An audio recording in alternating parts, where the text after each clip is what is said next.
The United States and Iran have agreed to a 2-week ceasefire. Both sides claim decisive victory, but in reality, the truce is fragile at best because since the truce came into implementation, attacks have been reported across the Gulf and Iran.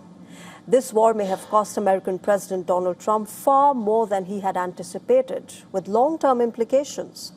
Before we break this down for you, let's first focus at where things stand at the moment. Trump says that he's suspending the bombing of Iran for 2 weeks and called it a double-sided ceasefire. The U.S. says it had decisive military victory in Operation Epic Fury, claiming that Iran begged for the ceasefire.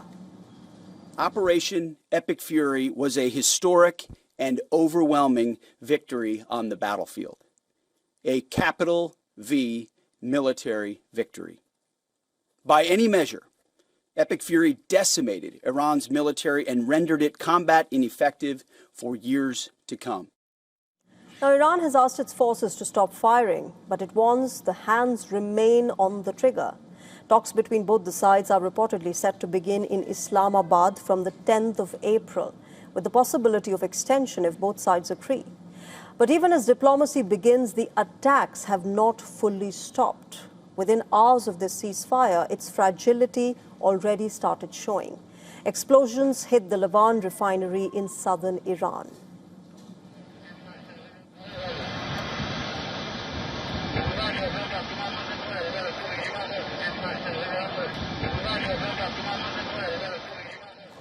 Now, soon after, missile and drone attacks occurred on various Gulf countries as well, including the UAE, Kuwait, Saudi Arabia and Bahrain.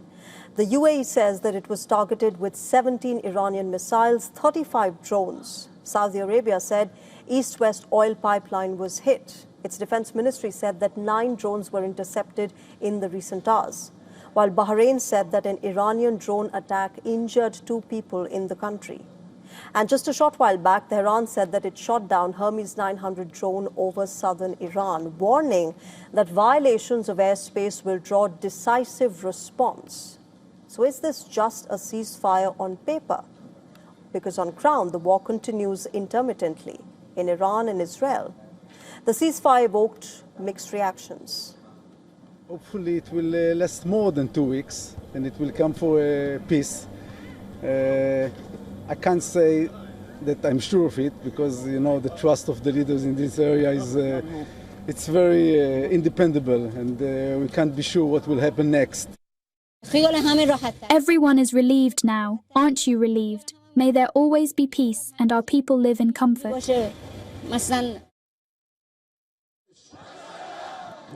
In Isfahan, one of the war's hardest hit cities, people were out on the streets. مردم در پاسخ به یاوه‌گویی‌های ترامپ از وفاداری به کشور و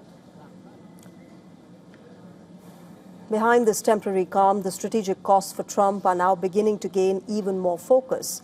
The United States did not succeed in triggering regime change in Iran. There were no mass uprisings. Instead, thousands of Iranians rallied in support of their government, many even under heavy bombing. Iran continues to hold a significant missile capability as well. Across the Gulf, the damage is visible. Multiple countries came under relentless drone and rocket attacks. U.S. defensive systems were stretched. Interceptors ran low and several attacks breached defenses. Many Gulf countries felt that they were left exposed by inadequate protection despite hosting American military assets. In Europe, meanwhile, cracks have emerged within NATO. While key countries like Spain, France and Italy restricted U.S. military operations, closing airspace and denying access to bases, even traditional allies kept their distance from direct involvement.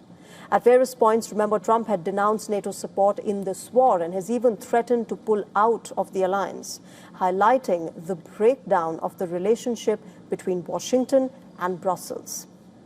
In the United States, meanwhile, the political impact for Trump due to this war ahead of the midterm elections in November this year appear quite significant.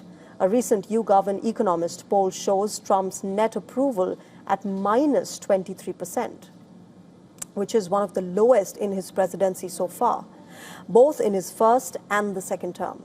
So as things stand at the moment, what we are seeing is not the end of a war, because tensions have refused to fade out. Both Iran and America have told their respective forces to stay ready.